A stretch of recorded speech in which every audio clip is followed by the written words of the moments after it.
There are 4 episodes left. 4 more hours. I don't know if I'm going to make it.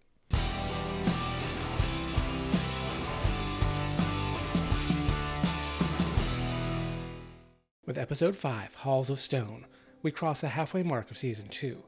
And here, the pace starts to pick up a little, at least when it comes to the plotlines in Khazad-dûm and Numenor.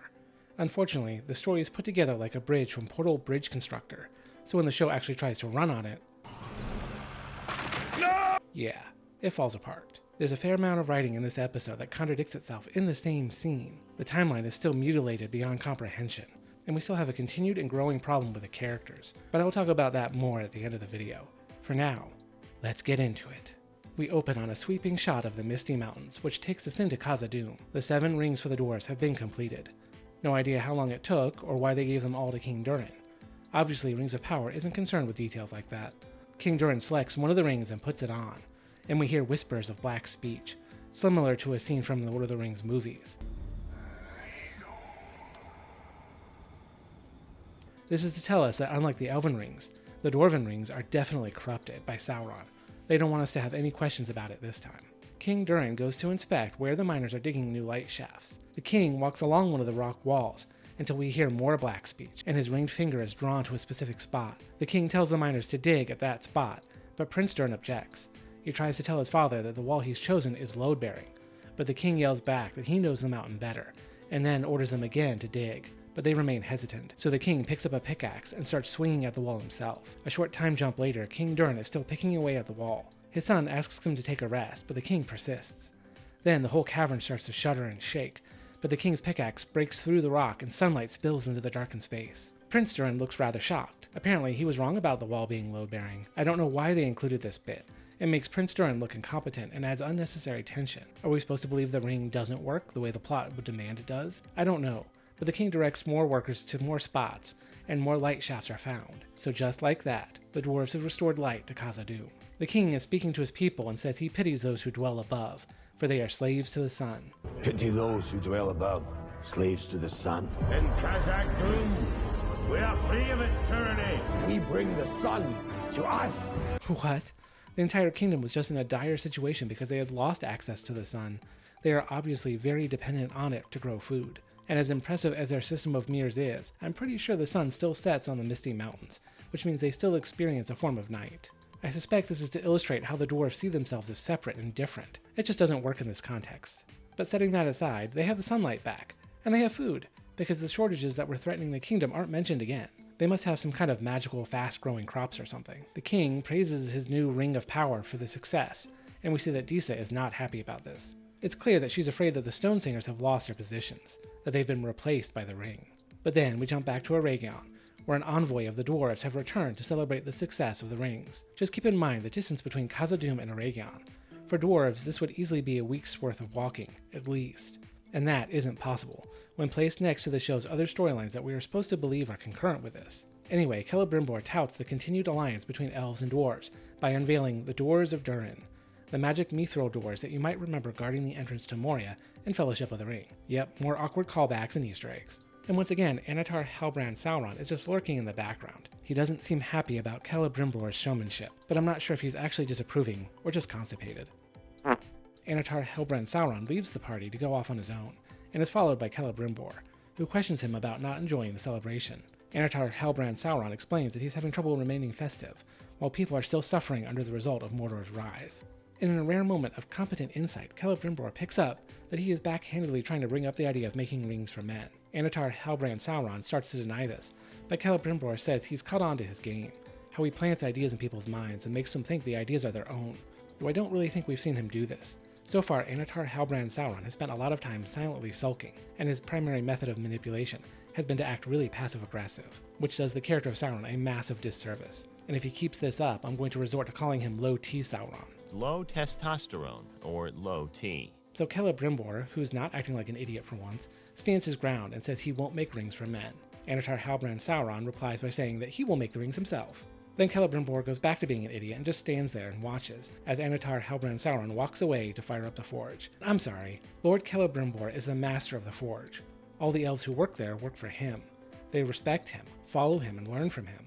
So if Celebrimbor truly was against making rings for men, he could easily order his people not to work on them, or even shut down the forge as a way to dissuade it. But no, he just stands there and pouts while Annatar Hellbrand Sauron takes over. Back in Numenor, Pharazôn is king now. Not sure how or when that happened. His coronation seems like an important story development to happen off-screen. But again, the Rings of Power has its own priorities. Pharazôn asks his son if he's ever seen the tower that stands on the island of Tol Eressëa. This island lies just off the shores of Valinor, and is close enough to Numenor that it can be seen from one of its tallest peaks. It is a strange bit of lore to drop here, especially since the last time we saw some elves at the entrance of Valinor, they didn't show us any signs of Tol Eressëa. Not to mention, in the first season, Galadriel jumped from a boat that was about to enter Valinor. She swam, drifted on a raft with Sauron, and then sailed on a Numenorean ship over what we were led to believe was days. So how can this be?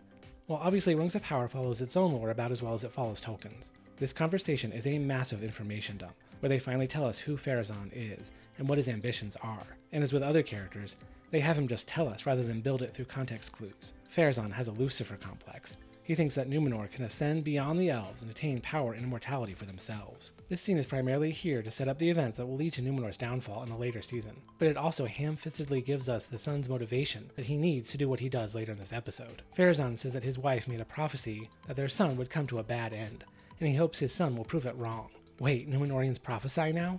Since when is that a thing? We cut over to Elendil and Miriel.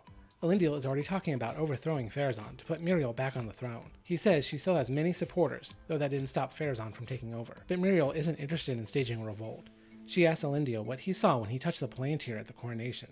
Elendil says he saw a vision of riding on a horse toward a city he did not recognize. He doesn't explain this further. There's no discussion about what it could mean. Nope, they don't address it at all. Because instead, Miriel jumps in to tell him that the Palantir has only ever showed one vision: the destruction of Numenor. Miriel seems to believe that because Elendil didn't see the same vision, that the future has changed. That Pharazôn becoming ruler instead of her has changed Numenor's fate. No, that doesn't make sense.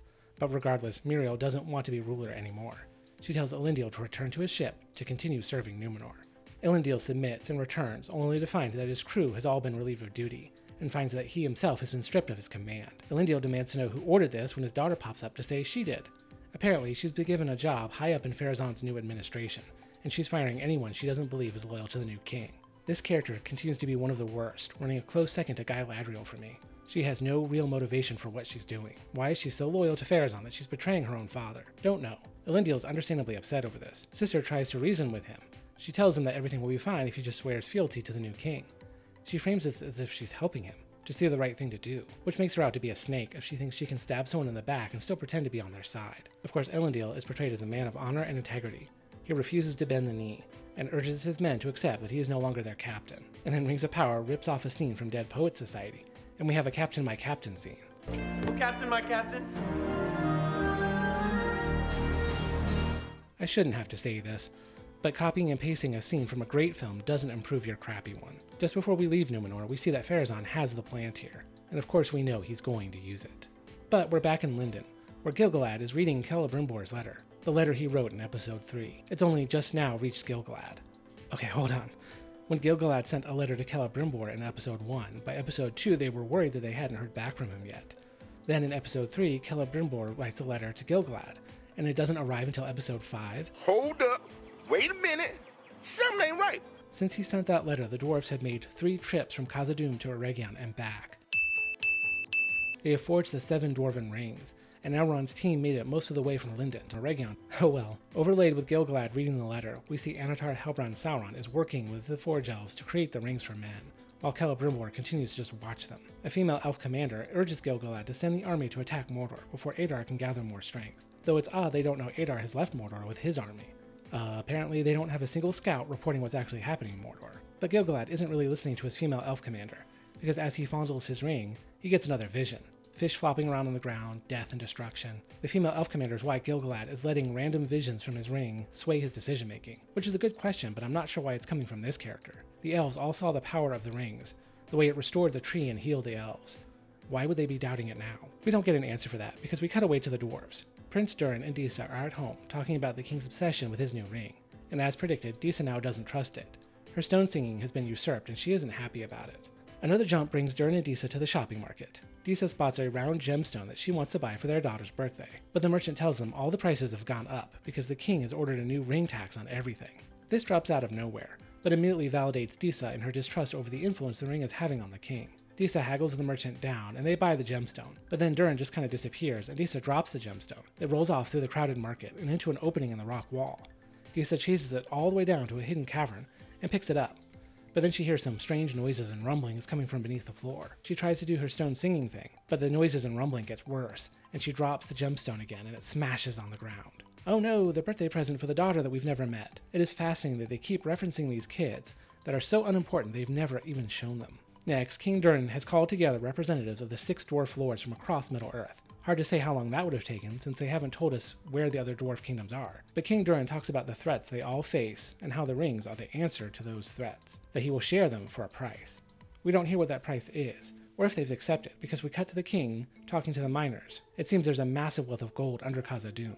The dwarves have never touched the gold because of fears of mining too deep, but now the king doesn't care and orders they mine the gold anyway. Supposedly this is because of the ring's influence over him, but in the scene he isn't even wearing it. There's a weird moment where he freaks out and realizes it's not on his finger. He doesn't remember taking it off, and he accuses someone of trying to steal it, but it's on the table right next to him, and when he puts it back on, a calm seems to descend on him.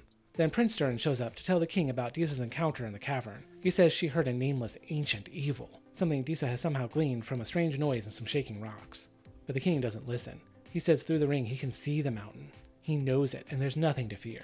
In Eregion, one of the elf workers seems to have disappeared, and stuff starts moving by itself. Celebrimbor grabs and pulls the ring out of nothing, and then an elf girl rematerializes. See, they have forged the first of the 9 rings. An elf girl put it on to size it, then she turned invisible. She starts muttering about another world that she saw while wearing the ring, but Annatar Halbrand Sauron calms her down. Celebrimbor wants to know how they made the new ring. Elfgirl says they added more mithril to it to fortify it against corruption. Though we don't know how any of this works, so it's just meaningless jargon thrown around to sound like it means something. Like tech babble in sci-fi. The core element is based on an FTL nanoprocessor with 25 bilateral kelolactrals. Annatar Halbrand Sauron acts like he doesn't know what he's doing, and asks Celebrimbor for help. Help with what? I don't know, but it's really just an excuse to rope the Master Smith back into this again. But then Durin arrives in Eregion. He's afraid the ring is having a negative influence on his father. Now, they tell me he refuses to share the other rings unless the Dwarf Lords promise him half a share of their mines. Now, greed is not his way. It never has been. Celebrimbor assures him that this isn't possible, that the 7 rings were made just like the 3 elven rings, and Durin suggests that maybe the problem is the ring maker, casting some shade at Annatar Halbrand Sauron. How much do you really know about this Annatar? Meanwhile, while they're talking, Annatar Halbrand Sauron is counseling the young elf girl about what she saw while wearing the ring.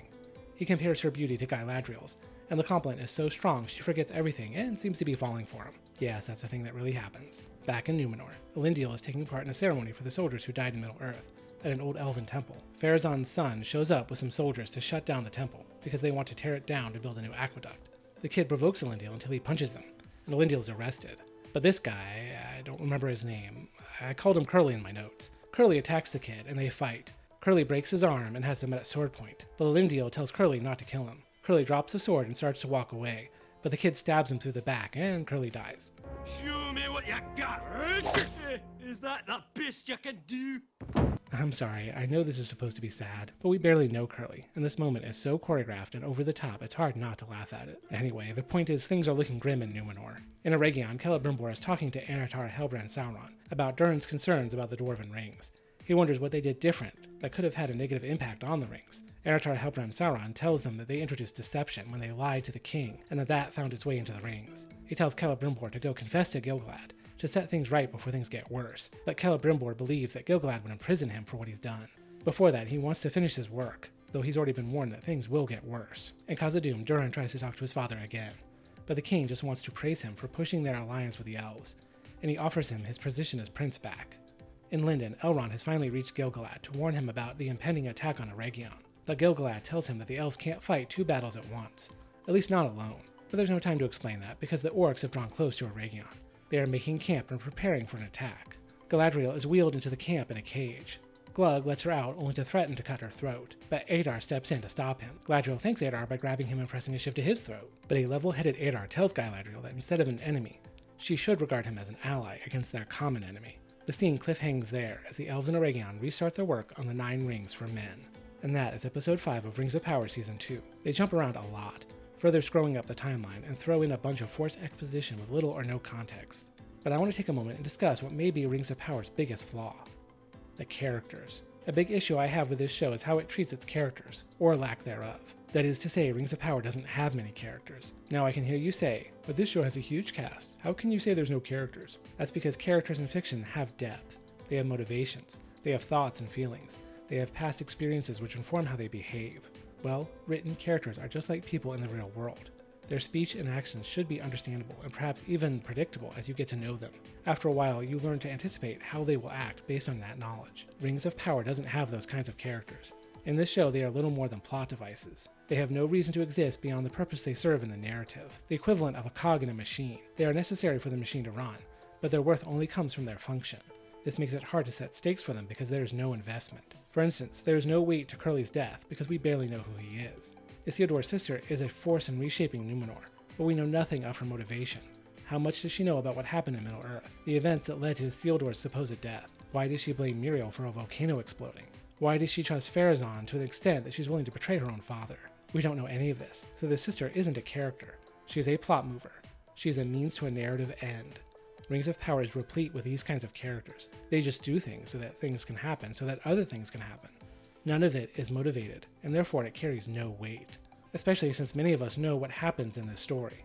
We know where it leads, and that removes a lot of the tension.